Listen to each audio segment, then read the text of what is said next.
Hola, hola, bienvenida a un nuevo estudio. Mi nombre es María Paola y vamos a empezar con el estudio de Gálatas, el capítulo 1. Antes de empezar, quiero recordarte que tienes una guía totalmente gratis que vas a poder encontrar en el link de mi perfil o en mi Instagram. La carta de Gálatas fue escrita por el apóstol Pablo, probablemente entre los años 48 a 55 después de Cristo. El propósito de esta carta fue confrontar un problema muy serio, y es que ciertos maestros estaban enseñando que la fe en Cristo no era suficiente, que había que añadir obras a la ley como la circuncisión para poder alcanzar la salvación. Pablo comienza con un saludo, pero inmediatamente deja claro que su autoridad no proviene de hombres. 1:1 dice: Pablo, apóstol, no de parte de hombres ni mediante hombre alguno, sino por medio de Jesucristo y de Dios el Padre, que lo resucitó de entre los muertos.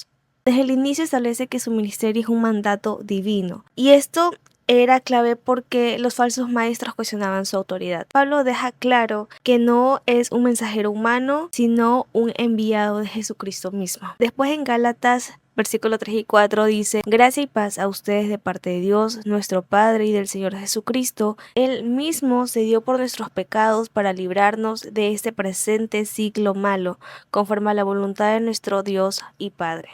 Aquí resume el Evangelio. Cristo murió por nuestros pecados, no porque nosotros lo mereciéramos, sino porque fue voluntad de Dios. Desde el principio, Pablo nos recuerda que la salvación no depende de obras humanas, sino de la obra de Cristo en la cruz. Luego en el versículo 6, Pablo expresa su sorpresa y dolor. Dice: me maravillo de que tan pronto ustedes hayan abandonado a aquel que los llamó por la gracia de Cristo para seguir un evangelio diferente. El evangelio de Cristo no admite añadidos. Si alguien trata de cambiar lo que ya está escrito, simplemente se convierte en otro evangelio. Por eso Pablo en el versículo 8 y 9 declara con firmeza: aún nosotros o un ángel del cielo les anunciara otro evangelio contrario al que le hemos anunciado, sea anatema.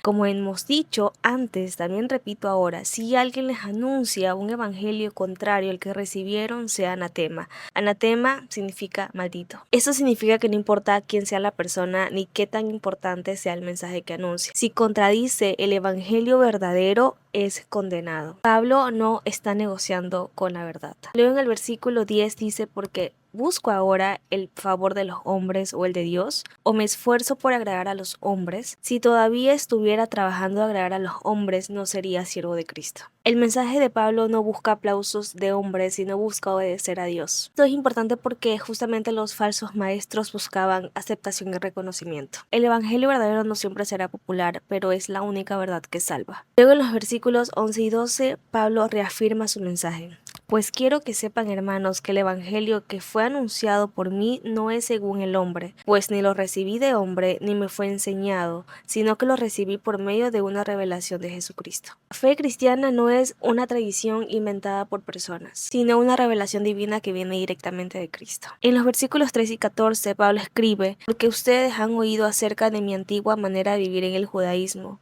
Estaba en el judaísmo a muchos de mis compatriotas contemporáneos, mostrando mucho más celo por las tradiciones de mis antepasados. Antes de conocer a Cristo, Pablo era un perseguidor violento de la iglesia y un defensor apasionado por la tradición judía. Esto enfatiza el poder transformador del evangelio. Aquel que buscaba destruir la fe ahora es el principal defensor de ella. Luego más adelante en los versículos 15 y 16, Pablo declara: pero cuando Dios me apartó desde el vientre de mi madre y me llamó por su gracia, tuvo a bien revelar a su Hijo en mí para que yo lo anunciara entre los gentiles. No consulté enseguida con carne y sangre. Aquí vemos cómo Dios en su soberanía había escogido a Pablo desde antes de su nacimiento. No fue por mérito, fue por gracia. El plan de Dios era usarlo para llevar el evangelio a los gentiles. Más adelante en los versículos 23 y 24, Pablo explica la reacción de los gentiles. Oyeron su transformación. Podían decir: el que en otro tiempo nos perseguía ahora predica la fe que en un tiempo quería destruir, y glorificaban a Dios por causa de mí. La vida de Pablo se convirtió en una evidencia del poder de la gracia de Dios. No se trataba de su habilidad, sino de la obra de Cristo en él. El capítulo 1 de Gálatas nos muestra que el evangelio es únicamente la obra de Cristo y no admite añadidos humanos. Nos enseña que cualquier distorsión del evangelio lo convierte automáticamente en algo que nos salva. También nos revela cómo Dios usa el Evangelio y transforma vidas, incluso las más rebeldes, como Pablo. Todo esto por gracia y para su gloria. Coméntame aquí cuál fue tu versículo favorito de Gálatas 1 y nos vemos mañana por estudiar Gálatas 2. Bye.